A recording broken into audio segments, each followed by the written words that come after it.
کی اونجا؟ مهدی تویی؟ چیکار میکنی تو اونجا مهدی؟ ها؟ عزیز جان چیکار میکنی تو؟ مگه تو پایین نبودی؟ نه من بالا بودم. بیا این پایین چیکار داری؟ یه کار دارم الان من میام. تو برو. خب باشه ما اومدم در آنی هفته رو ببینم چیزا قصد کردم قصد نکردم قصد کردم فکر کنم.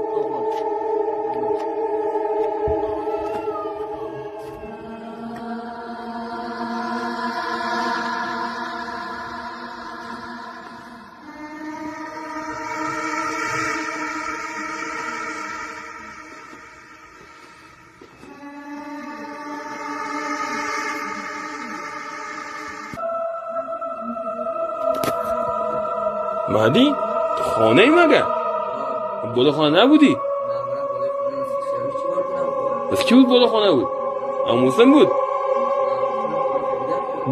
پس کی بود بالا خانه بود؟